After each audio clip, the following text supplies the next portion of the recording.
All attendees are in listen-only mode. Good afternoon and welcome to our May Torah Live webinar. We are privileged to have Professor Joachim Krasner of Hebrew Union College with us this afternoon, and he will be with us again tonight for the second running of the webinar.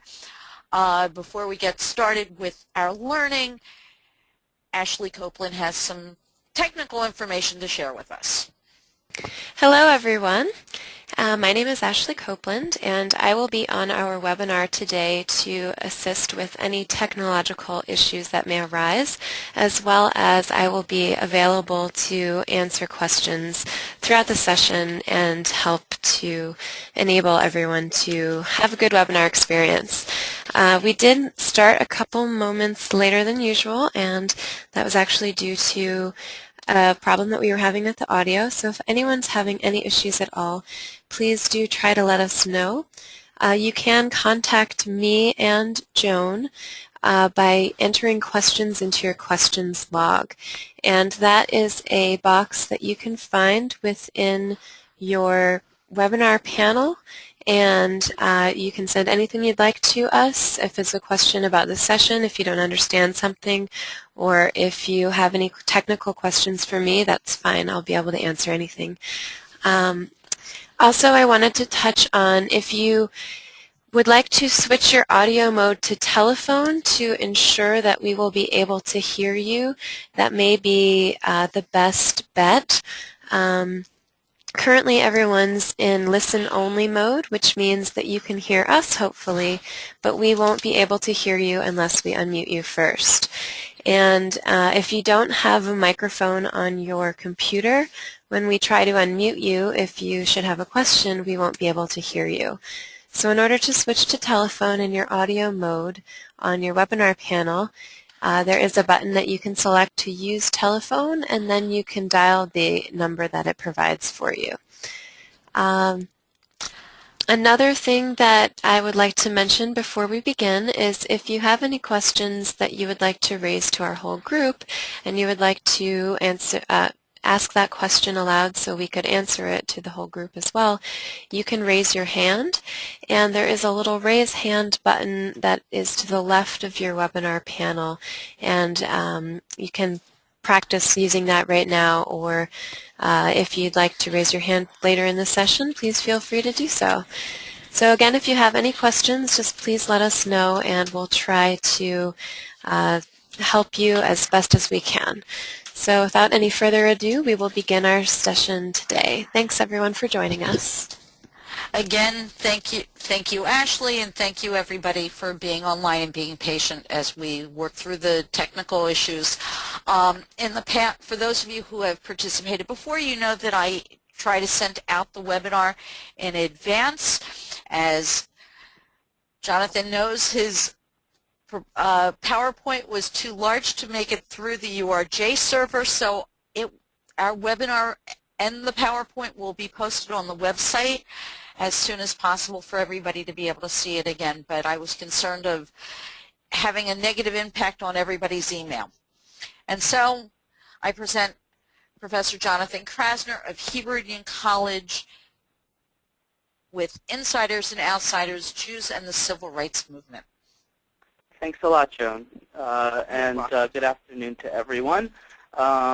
I guess I ought to say just one little thing about posting it on the website, which is that that's fine. I'm happy to have the PowerPoint presentation posted on the website, but I'm going to ask everybody's indulgence not to use any of it for any kind of for-profit purpose. Some of the material may be copyrighted. I took photos off of the web, and I took some images from some books, and I just want to make sure that we don't inadvertently do anything that we shouldn't be doing with the information, so and with the photographs and all of that. So I just wanted to throw that out there. So let me first begin with a couple of disclaimers. This is my first experiment with webinar technology, so I'm learning while I'm doing this afternoon. As I guess you heard, we've had some technical issues. I think they're all solved, but I want to apologize in advance if there are any other technical glitches along the way. And second, I also want to acknowledge that for many folks, including maybe some of you on the call, this topic is not only history, but it's lived experience. And I want to pay tribute to people like Al Vorspan and Sid Schwartz and others who have added so much to our understanding of the subject. I was born in 1966, so I'm looking at this era from a sympathetic but a more detached pair of eyes. I know that the experience of attempting to historicize events that some people lived through can be unsettling for some people who participated in them. So my efforts to make sense of this era are really in no way meant to invalidate any individual's experience. And they're not the final word on the subject either. Some of the issues we'll be discussing, like the Southern Jewish response to civil rights, have been subject of extensive and sometimes conflicting scholarship.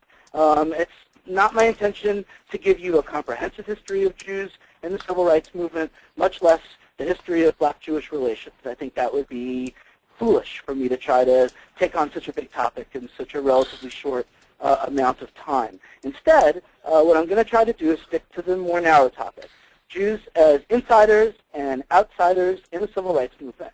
I'm going to limit myself also to the decade between the passage of Brown versus Board of Education, which was in 1954, and the Selma March of 1965.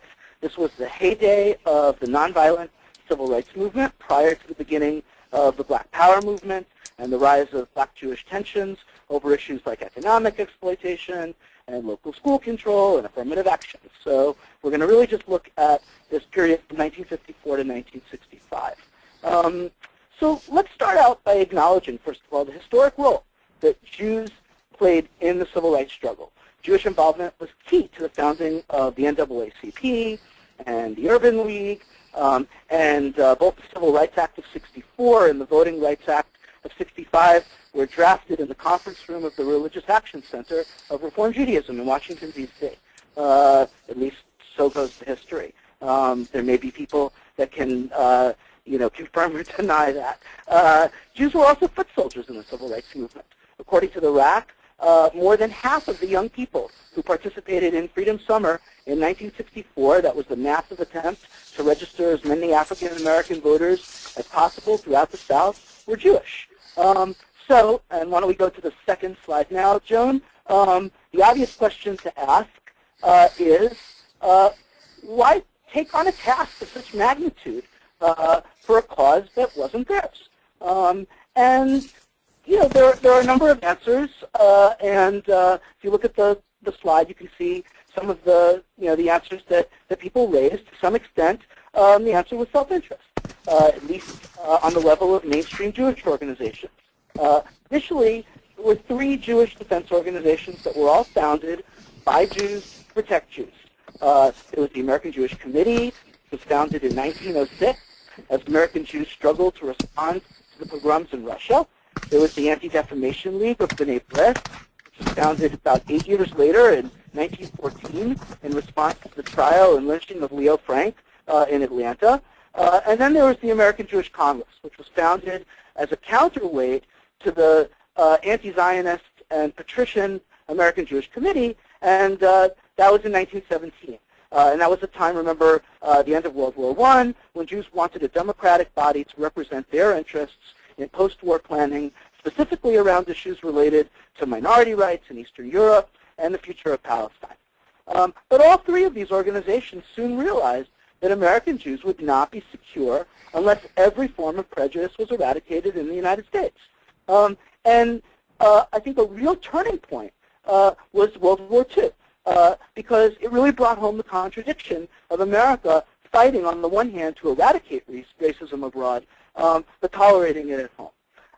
So in the decade after World War II, all 3 of these organizations began involving themselves in educational, legal, and political efforts on behalf of African-American civil rights.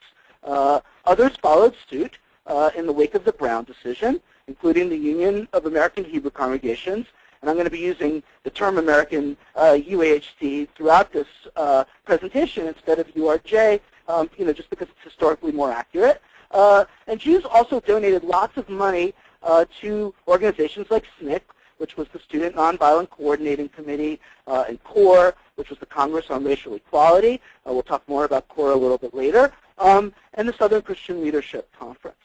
So let's go to slide number 3 now. For Jewish religious leaders who became involved in the movement, activism was a religious imperative. The civil rights struggle was an opportunity to realize Judaism's prophetic ideals. Civil rights veteran Rabbi Everett Gendler put it this way, as you can see on the slide: to preach is one thing, to put into practice another. It seemed like a gift, an opportunity. I like quoting Gendler because I have a connection to Phillips Academy, where he served as a rabbi for many years. But he certainly knows about that which he speaks. Gendler was one of the rabbis who was jailed with Martin Luther King Jr. in Albany, Georgia in 1962 for protesting that city's segregation practices. And he also participated with King and others in subsequent marches in Birmingham and Selma in Arlington, Virginia. Now, Gendler was ordained at HUC, and numerically speaking, it was the Reform rabbis who were most actively involved in the movement. When Reform rabbis traveled south in the 1960s, it was not only because they agreed with the politics of the situation, they were going down to bear religious witness. And a driving force behind the movement's engagement was Rabbi Maurice Eisendrath, who became head of UAHC in '43. And by the 50s, he was trying to engage Reform Jews in a program of social action consistent with these prophetic ideals. And the UAHC actively encouraged Northern rabbis to participate in the Freedom Rides in '61, and at least 70 Reform rabbis participated in the 1963 March on Washington. So that brings us to the next slide. And I think one of the Reform rabbis who's really associated with the civil rights struggle is Rabbi Joachim Prinz. Now, he was one of those rabbis who was at the march in '63. Prinz was the rabbi of Temple B'nai Abraham in Newark, New Jersey. He was president of the American Jewish Congress. And he wasn't just in the audience. Shortly before Martin Luther King gave his famous I Have a Dream speech, Prinz addressed the 250,000 people in the crowd. His message was basically encapsulated in the title. The issue is silence. Prinz was born in Germany, and between 1925 and 1937, he was the spiritual leader of Berlin's liberal Jewish community. And during that time, he distinguished himself because he was an ardent Zionist, and he was a critic of the Nazi regime. And both of these things were really exceptional at that time. By the mid-1930s, Prinz was urging his congregants to leave Germany for Palestine. And in fact, he was expelled by the Gestapo in 1937. So Prinz drew on his own biography as a refugee of Nazism to speak with authority in a uniquely Jewish moral voice. And his speech is worth reading in full. So we're going to try to look at this next slide, which is the document of his speech, and we'll see, hopefully you guys can follow along. Let's see how we do on that. Jonathan, excuse me, before I go to the next slide, there was a question about the previous slide. Okay. Regarding who was holding the Torah in that slide, in that picture. Okay, so can we go back to the slide for a second? Going there. Okay, great. So that's Rabbi Maurice Eisendrath who's holding the Torah. You see also Rabbi Heschel, who we're going to talk about a little bit later on the other side of Martin Luther King. And I believe, I don't know exactly, it might be, maybe somebody else knows. I think it might be Andrew Young or Vernon Jordan, who's between King and Eisendrath. But Eisendrath is the one who's holding the Sefer Torah in that slide. So, okay, so let's go to Prinz's speech here. And it's a very, very powerful speech. He says, I speak to you as an American Jew. As Americans, we share the profound concern of millions of people about the shame and disgrace of inequality and injustice, which make a mockery of the great American idea. As Jews, we bring to this great demonstration, in which thousands of us proudly participate, a twofold experience, one of the spirit and one of our history. So that's really interesting here. He's saying here that Jews have a special connection to the civil rights movement. He's elevating, in fact, the Jewish experience and perhaps making a connection between Jews and African Americans, saying that there's something exceptional about that. He says, in the realm of the spirit, our fathers taught us thousands of years ago that when God created man, he created him as everybody's neighbor. Neighbor is not a geographic term, it's a moral concept. It means our collective responsibility for the preservation of man's dignity and integrity. From our Jewish historic experience of 3,500 years, we say, our ancient history began with slavery and the yearning for freedom. And then he goes on to talk about the Middle Ages. So he's making this connection between Jews and African Americans, the slavery experience of the Jews in Egypt, and the slavery experience of African Americans in the United States. But then he does something really interesting, because he goes to the, sort of the big elephant in the room that in 1963 people are talking about, but they're talking about quietly. And that, of course, is the Holocaust. And here he is, a refugee from Berlin, speaking with moral authority about this period of time. He says, when I was the rabbi of the Jewish community in Berlin under the Hitler regime, I learned many things. The most important thing I learned under those tragic circumstances was that bigotry and hatred are not the most urgent problems. The most urgent, the most disgraceful, the most shameful, and the most tragic problem is silence. A great people, which had created a great civilization, had become a nation of silent onlookers. They remained silent in the face of hate, in the face of brutality, and in the face of mass murder. And here he then goes from the specific experience of Nazi Germany to the American experience here. And he says, America must not become a nation of onlookers. America must not remain silent. Not merely black America, but all of America. It must speak up and act, from the president down to the humblest among us. And not for the sake of the Negro, not for the sake of the black community, but for the sake of the image, the idea, and the aspiration of America itself. I find it really, really interesting. I don't know how many of you may have immigrants in your family, your immediate family. You yourselves might be immigrants, but there's something about an immigrant coming to the United States and buying into, I think, the American dream in a way that people who are born here often take for granted. And certainly somebody like Prinz, who came here as a refugee from Nazi Germany, embracing freedom here. And he's saying, America, you need to live up to your ideals here. And he's drawing on his experience. A really, really powerful speech.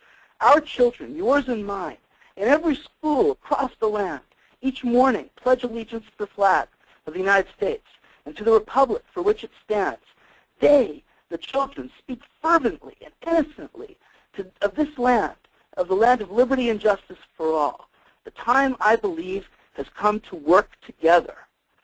To work together, that this children's oath, pronounced every morning from Maine to California, from north to south, may become a glorious, unshakable reality in a morally renewed and united America. Again, a really, really powerful message, a message about speaking up in the face of adversity.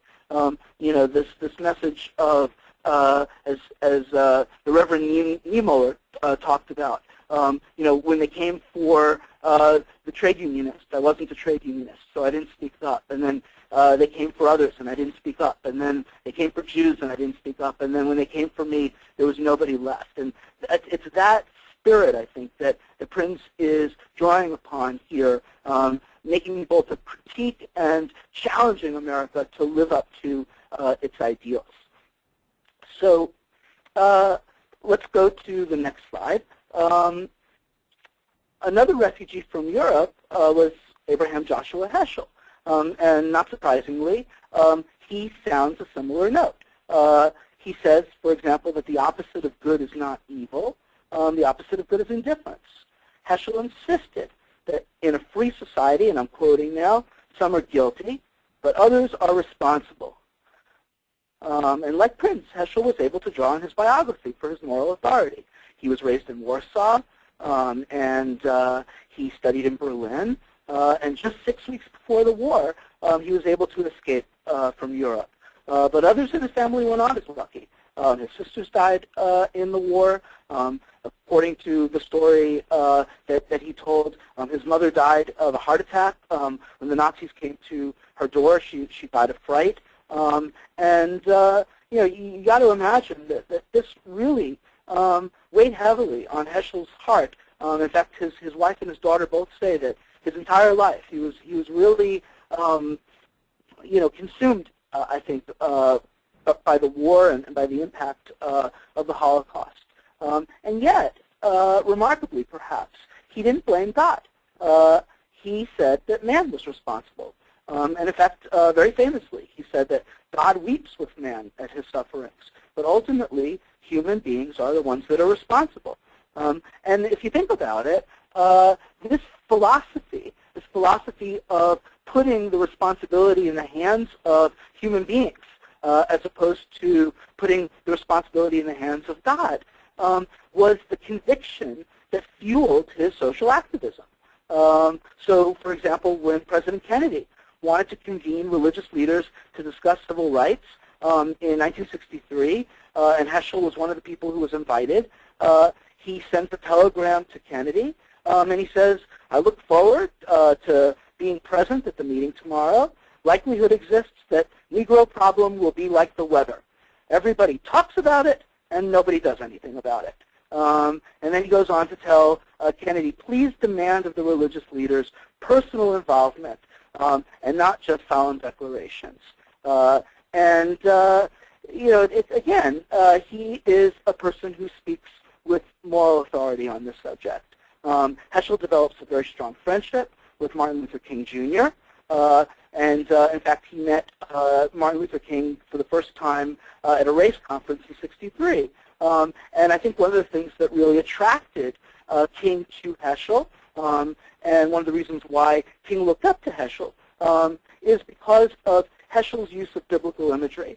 We've seen with Prinz this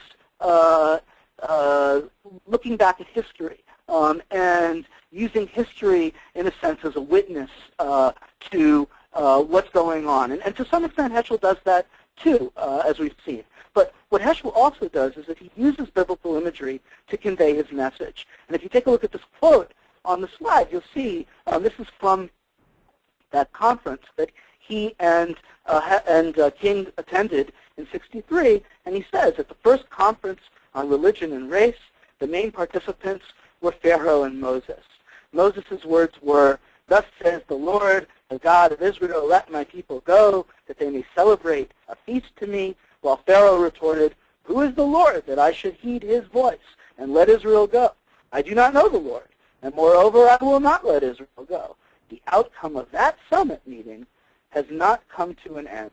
Pharaoh is not ready to capitulate. The Exodus began, but it is far from having been completed. In fact, it was easier for the children of Israel to cross the Red Sea than for a Negro to cross certain university campuses. So just think about that for a second. I think that also, incidentally, what you could say in 1963 versus what you might be able to say in 2010, and the equivalence that's being drawn here. Think about, again, this is an open question, and maybe some people want to type in their feelings about this. But I wonder whether in this environment, the eagerness and the quickness with which both Heschel and Prinz are willing to draw comparisons and equivalences, really, between the Jewish experience and the African American experience, whether that's something that would offend the Jewish sensibility of 2010. How dare you, compare our suffering to their suffering? It's, apples and oranges. And certainly in relationship to the Holocaust, there's the sense that Jews have ownership of the Holocaust in a way that I think in 1963 it just didn't exist to the same extent. In in 1963, the Holocaust was not the Holocaust with a capital H that it is today. And what I mean by that is that a lot of the associations that we have with the Holocaust are the result, really, of the late 60s and the 70s. And at this period of time, you have a whole tradition of people who are much more willing to draw universal messages from the experience that Jews had under Nazism. And certainly people with the moral authority of Heschel and Prinz were able to do that. And for the most part, people didn't criticize. Although, I'll be honest, not everybody agreed with this sort of line of discussion. There were people, for example, like Rabbi Emil Fackenheim, another Reform rabbi, who felt that this universalizing tendency was really doing Jews no good. He felt that Jews should worry more about assimilation and less about Americanization. His famous 614th commandment, not to let Hitler have a posthumous victory. So there was definitely that in the air. I don't want to give the impression that that everybody was on this bandwagon, but it was definitely a different time in many ways than we're living in today. So getting back to Heschel for a second, and we can go to the next slide now. Heschel's daughter Susanna writes that this photograph that we're going to see in a second on the PowerPoint, this photograph of Abraham Joshua Heschel walking arm in arm with Martin Luther King. Joan, you there? Jonathan, we've got a couple of comments since you asked people to write them in. Oh, okay, great. Okay, so we want to stop here and do that? Well, because it relates to what you were saying. Peter Shapiro wrote, was there a cry within the Jewish community that Heschel, etc., had gone too far? That's okay, so I think that the answer to that question is that, in fact, there was discussion. I don't know that there was criticism of Heschel directly, although I'm sure that there was probably, in the privacy of people's conference rooms or amongst themselves, but at least in terms of the published record, I'm not familiar with direct criticisms of Heschel. But what you do definitely have are people who are writing in places like Commentary Magazine, which at that point was still a relatively liberal magazine, saying, wait a second, this universalizing tendency in general is kind of going too far. Okay, another one was more of a response to your question from Miriam. It certainly does not offend me. There are still so many inequities and injustices in this world that need to be addressed that Heschel's comment about the Exodus thing not being over really resonates with me. Wonderful. And then final is the question is, where was Heschel, now they're coming in hot and furious, where was Heschel at this time, HUC or JTS? He was at JTS by this point. And then from Lori Franklin, my mother was active in our local American Jewish Congress, and our branch was funding Freedom Riders and participation in the Freedom Summer. Wonderful. Very cool. Any other comments before we go to the next slide?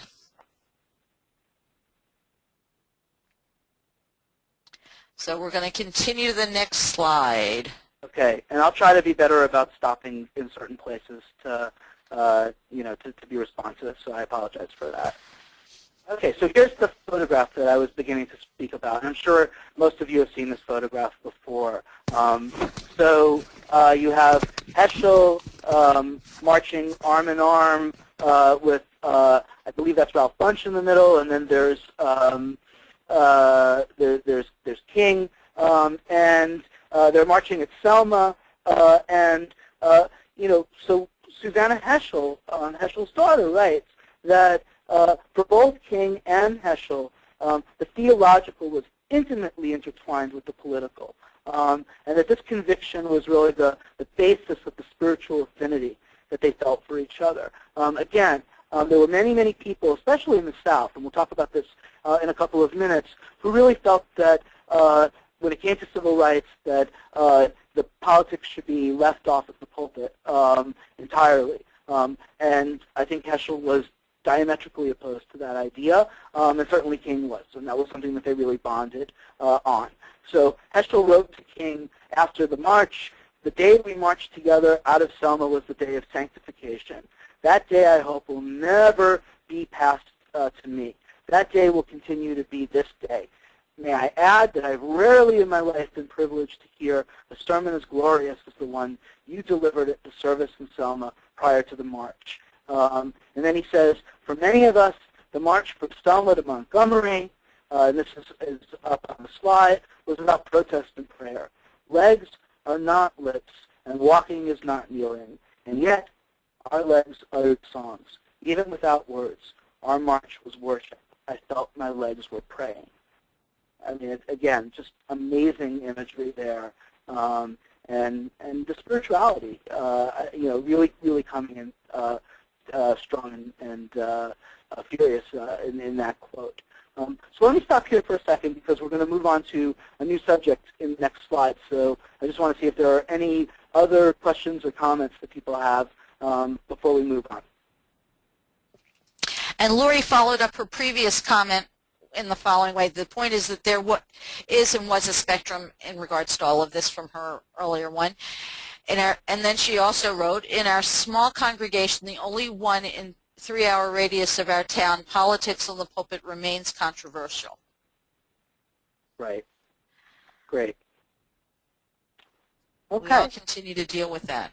Anybody else?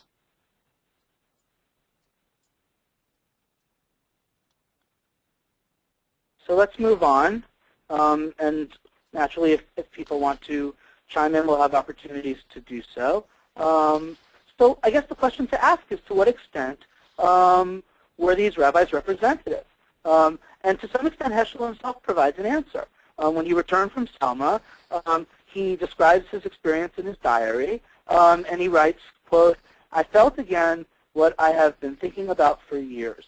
The Jewish religious institutions have again missed a great opportunity, namely to interpret a civil rights movement in terms of Judaism. The vast majority of Jews participating actively in it are totally unaware of what the movement means in terms of the prophetic tradition." So, on the one hand, I think he's exhilarated by his experience, but on the other hand, he's coming down pretty hard on the Jewish community, and it may be a little bit, I think it may be a little bit disorienting because we have this notion of Jews so heavily involved, and yet here's Heschel saying that, at least in a spiritual sense, that Jews have missed the boat on this, that they're not making the kind of connections that he sees between their religious tradition and their political activism. So I guess we should then open this question to the larger issue, not just to rabbis, but to the thousands of Jews that were involved in the civil rights movement, because in fact, as we said before, Jews were disproportionately involved. So to what extent were these thousands of Jews who went south in the early 1960s motivated by religious idealism? Now, some of you may be familiar with a book by Deborah Schultz.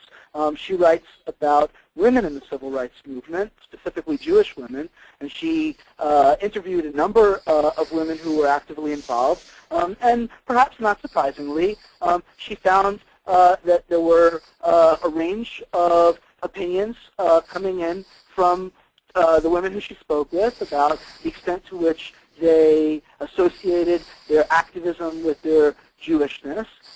But she says that by and large, there was a lot of ambivalence that she detected. And I think you see that a little bit in this quote that I have up on this particular slide. I'm not going to read the quote, but you guys can read it yourselves. And this is somebody who I think was ambivalent. This is Miriam Cohn, ambivalent about what her Jewishness has to do with this experience that she's having, and to what extent she can put herself in the shoes of people and see a connection. But for many, many more people, actually, there was this sense that their political activism and their Judaism really had no discernible connection to one to another, which is, again, I think food for thought here. Now, the ambivalence that that Schultz found, I think, is reflected in a document that we have coming up on the next slide by Betty Altschuler. She was another participant in the civil rights struggles. She went down to Albany, Georgia in August of '62. And I think because we're running low on time, we're not going to read the full document, but I do want to look at this quote that we have on this particular slide here. She says, "Freedom songs sung by rich colored voices, clapping, rhythmic melody. We are climbing Jacob's ladder, gospel songs. But I'm not a soldier of the cross. I close my mouth, for I can't sing this. As I do, I think some part of me is shut off from this war." So again, I want you to think about that for a second. And while you're thinking about that, let me just add that she certainly wasn't alone in her feelings. Veteran reform civil rights activist Al Borspan was down in Mississippi for the Freedom Summer in '64, and he went with several dozen reform rabbis. And even so, even though he was with these rabbis, he recalls how lonely it was to be identified as a Jew in that environment. Borspan wrote that the vast majority of Jewish civil rights workers were estranged from, or at best apathetic about, their Jewish heritage. And we get more confirmation of this from a social worker named Judith Weinstein Klein. She was counseling many of the civil rights workers during the Freedom Summer of '64. And she found that many of these Jewish civil rights workers were often intensely involved in other people's searches for identity, but they typically had very little interest in exploring their own Judaism. And she said that for many of these civil rights workers, in fact, joining the civil rights movement was an act of rebellion against the culture of suburban conformity in which they were raised. That these were often children of affluence. They felt that their parents' lifestyles were vapid. They thought their parents were hypocrites for, on the one hand, espousing liberal values, but on the other hand, living a lifestyle and sort of contributing to a world in which the status quo was being perpetuated. And as far as Judaism was concerned, suburban Judaism in the 1950s for these people seemed to epitomize this hypocrisy rather than offer a critique of it. It may be true that some rabbis were espousing prophetic Judaism from the pulpits, but for the most part, these synagogues were for conspicuous consumption. They were places where suburban Jews showed off their affluence to one another and also to their non-Jewish neighbors. Post-war sociologists spoke of Jews' Oedipus complexes, their desire to build large, eye-catching buildings that effectively announced their arrival into the ranks of the middle and the upper middle classes. And many young Jews who were committed to social equality recoiled from these suburban synagogues. And since they saw no Jewish alternative on the horizon, they rejected their ties to Judaism. So why don't we stop there for a second and see if people have any comments. And while we're doing that, Joan, you can also skip over the document and get to the next slide. I guess it's slide number 14. Okay. Okay, I'm not sure I can do both at the same time, but Miriam Eichler wrote, Carolyn Goodman, whose son was murdered in '64, continued to be involved in social justice issues until her death in recent years. Great. And Peter Shapiro asks, what roles did the Southern rabbis and lay leaders play in this struggle?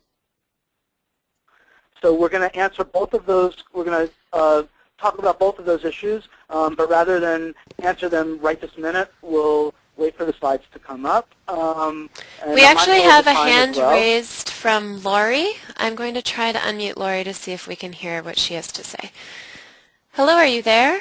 I certainly am. Can you hear me? Yes, we can. Yep. Thank you very much. This is fabulous, by the way. This is a wonderful presentation. Yeah, no, it's great.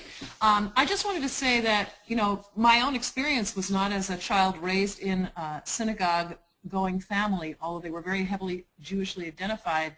And nearly all the people that I knew that were Jewish tended to be involved in social rights issues. And so it seemed to me that they would not describe what they were doing as motivated by their religious faith, because they tended to be, you know, uninvolved in synagogues, and some of them confirmed atheists. But interestingly enough, I would say that the Jewish values that they were expressing through their activism was very much motivated by, you know, both, you know, the religious source of their ethnic origins. You know, and these were not rich kids either. These were not kids of, you know, of big, you know, in suburban neighborhoods with big synagogues. These were, you know, urban kids and, you know, from modestly middle-class families who were, you know, signing up to, I mean, I kicked and screamed. My mother wouldn't let me go sign up voters in 1964. You know? You know, it's a great comment. I'm really glad that that you shared it with us, and it's also a really great segue to the next slide, because just as you had some of these kids who were clearly going down, you know, from these suburban,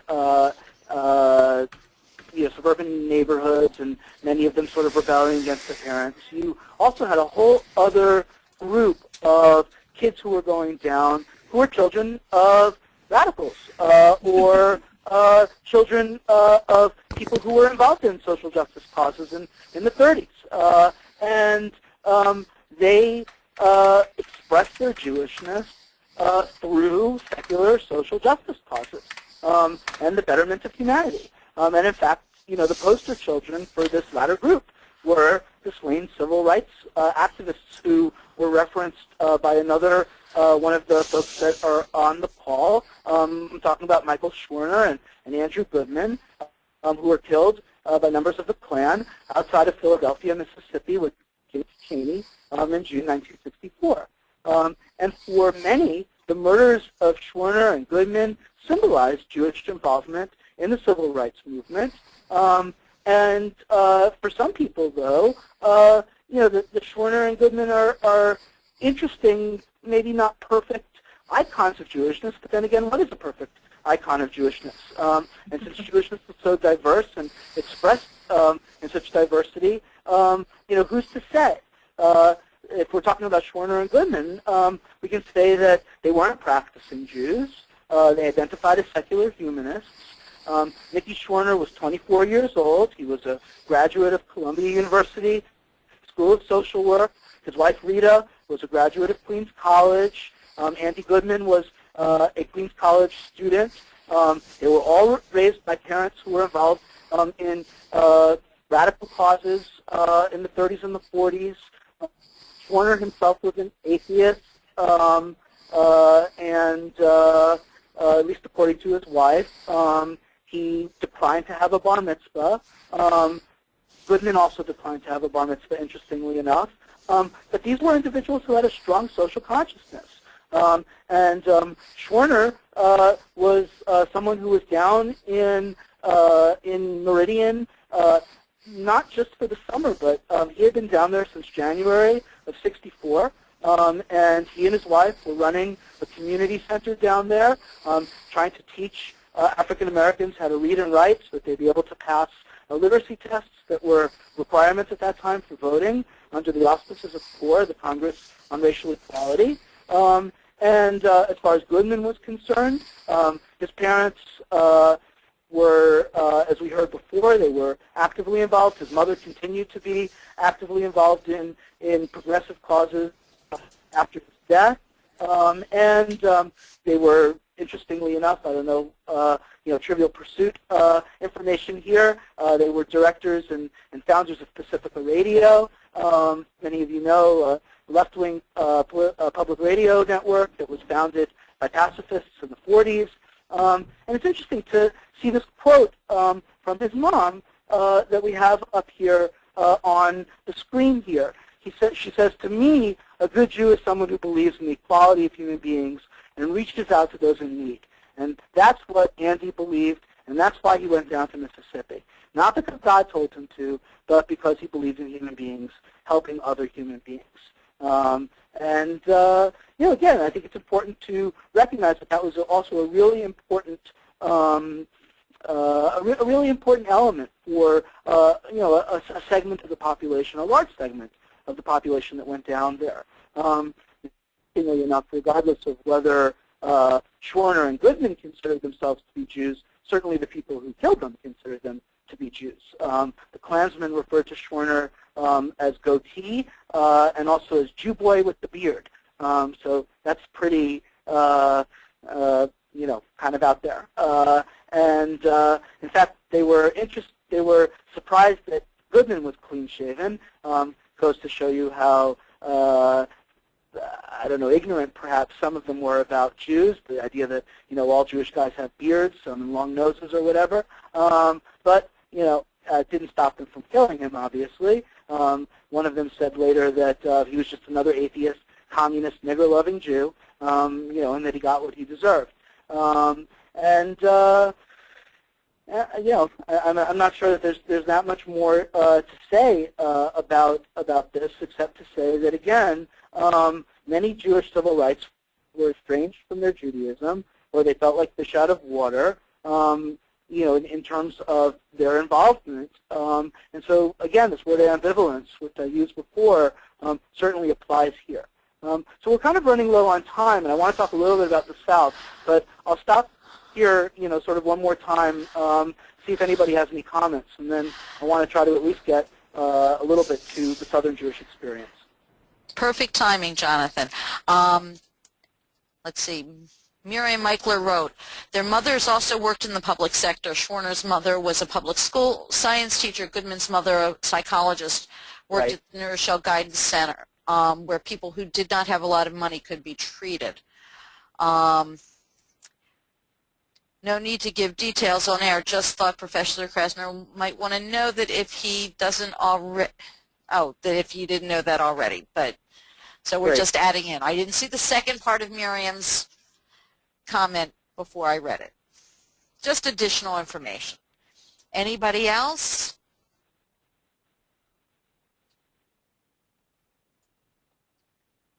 Okay. Okay. So we're going to move to the next slide. And so Southern Jews, we should say, during this period faced a very different insider-outsider dilemma. Their feelings about the civil rights actions of the early 60s were summed up by a Mississippi Jewish merchant who, in reacting to the killing of Schwerner and Goodman, said, quote, "Sure, I felt sorry for those boys, but nobody asked them to come down here and meddle with our way of life." So Southern Jewish groups were opposed to the outspokenness of the Jewish defense organizations, and it was a real issue for many of these organizations, the American Jewish Committee and the ADL, substantial Jewish Southern membership. The Reform movement also was under pressure from many of its Southern congregations.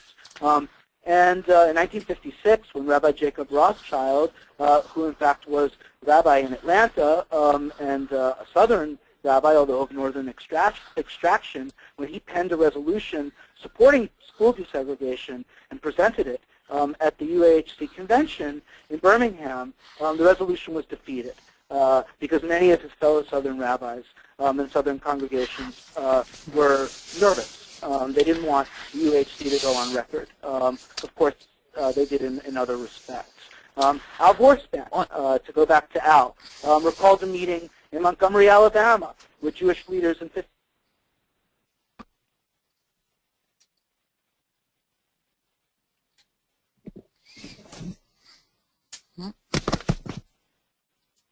Hold on just a moment. It seems that Jonathan lost his connection. So, Joan, are you still available? Joan? Sorry, I was muted. Hello. I'm now unmuted. Hi. Jonathan's going to be challenge was that reconnecting to the audio, hopefully, in a moment. Yeah, he's on his cell, so that is our challenge, and we apologize for the challenges we've had today. So everybody who said you just lost your audio.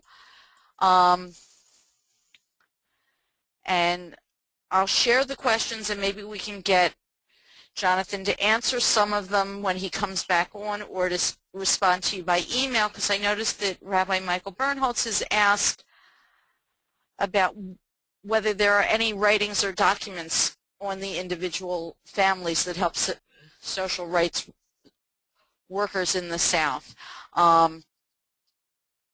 pointing out that he grew up in Jackson, Mississippi, where his father succeeded Perry Nussbaum, who was in Jackson during all of this. But the question really is there anything on the people who were involved?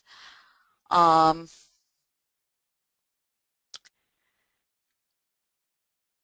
now,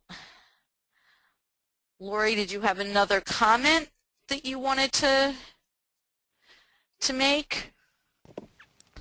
We'll unmute her.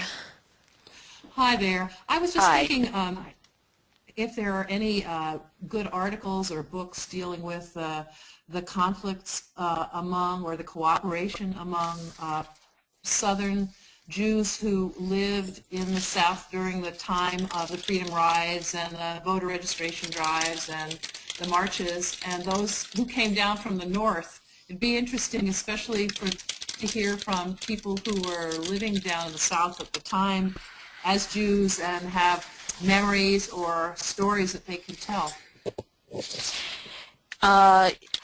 What I will ask Jonathan to do is to give us a bibliography, see if we can get a bibliography that we can add on to the end of the webinar for everybody, because I think any of those writings would definitely be fascinating. Is one of our participants from the South? I thought I heard that in something that someone just said. Jackson, Mississippi? Michael Bernholtz grew up in Jackson, Mississippi, where his father was the rabbi. Ah. And does he have any comments to make? Is he with us on this webinar, or? We would have to unmute him if he wanted to chime in. If anybody has anything they'd like to say, you can raise your hand and we'll unmute you. Since we are coming to the end of the time, Joan, I'm not sure if we should try and wait for Jonathan. I think he's having extreme technical difficulties. I'm thinking the same thing. Oh, wait, Michael Bernholtz said we can unmute him. Michael? Hello? Can you hear me? Yes. Hello. Hello. Did you have anything you wanted to share? Well, I was born in '74, so I was born very much after all of the events of the Civil Rights Movement. And I left Jackson when I was 12 and went to Tampa, Florida, where my parents still are. So I really didn't start understanding the Civil Rights Movement until I was really out of Jackson. We did go to the old Capitol Museum in Jackson, which did have a whole display on the Civil Rights Movement, but I don't think I really understood the significance of it or that Jackson was in the center of all of this. One resource that is good that talks about some of the things that were happening in southern areas is called Quiet Voices, which gets a lot of about rabbis and the communities, what was happening throughout the South. And when you talk about the South, what was experienced in Mississippi or Louisiana is going to be different than what might have been in North Carolina or Virginia. Thank you. So if there's other specific kinds of questions, but one resource is definitely Quiet Voices. Could you email me the information on that, Michael? Sure. Great, thank you. It's jfarber@urj.org. Well, I think, judging from... There's one other title, and if you want to... What happens in '64 when you have the 3 civil rights workers killed, that kind of brought the FBI and the national government into Mississippi. In '67, the synagogue in Jackson, the Rabbi Nussbaum's house, and then the synagogue in Meridian were bombed by the Klan, and they broke the Klan cell in Mississippi. It was the same one that had killed Schwerner, Cheney, and Goodman, because they had developed a relationship starting in '64. And the synagogue in Jackson, of all things, was raising money. And we talk about fundraising problems now. In '67 and '68, they were raising money to pay for Klan informants alongside the FBI to keep the rabbi and the congregants alive. And there's a book called Terror in the Night by Jack Nelson that really details that whole story. It's quite an incredible read. Great. Thank you very much. Hello? Ah. I'm back. I don't know when did you lose me? When we were looking to, I lost track. Well, I guess our time is up anyway. Right after Michael Bernhout was asking about individual families who worked to help out. And we've got we had a couple of book ideas that Michael's going to email us the information, but also several requests if you could give us sort of a 2 or 3 book bibliography that we can add on to the end of the webinar. Yeah, absolutely. Before I realized that my phone had died, what I was suggesting was Clive Webb's book Fight Against Fear, which is about the Southern Jewish experience. And I mentioned Deborah Schultz's book, which I think is really good about about Jewish women who went down in the civil rights movement. And I don't have the exact name of the book handy, but I'd be happy to give that to you later. And I think also if you're interested in a memoir, I would take a look at Janice Rothschild's memoir of her husband Jacob Rothschild's experience in Atlanta, and the temple bombing in Atlanta, which is a really interesting story. And unfortunately, we need to end our call. Jonathan, I want to thank you, and to everybody, I apologize for all the technical difficulties we had today. If you would like to join us this evening, you can log back on at 8 o'clock Eastern Daylight Time for round 2 of our webinar presentation. A lot of it's going to be a bit of a repeat, but people are welcome to log on. You also, if you do want to join us for this evening, you do have to register. It is not too late. You can go online to our webinars page, which is urj.org/webinars, and that way you'll be able to join us. The same link will not work for tonight's webinar. Okay, so any other questions or comments? Well, thank you very much, everyone. What I was also going to say is that if people want to be in touch with me, they can email me at jkrasner@huc.edu, and I'd be happy to be in correspondence with anybody who wants to continue the conversation. Great. And everybody have a great afternoon. All right, thank you everyone for joining us. One last comment is if you haven't signed up for the Kala, which will be part of the Adult Study Retreat, Jonathan will be one of our faculty members, and if you want to learn more, just send me an email or look at the URJ website, and there's a link directly to the Adult Summer Institute and the Summer Learning Institute and Kala. All right, thanks everyone. Have a good afternoon.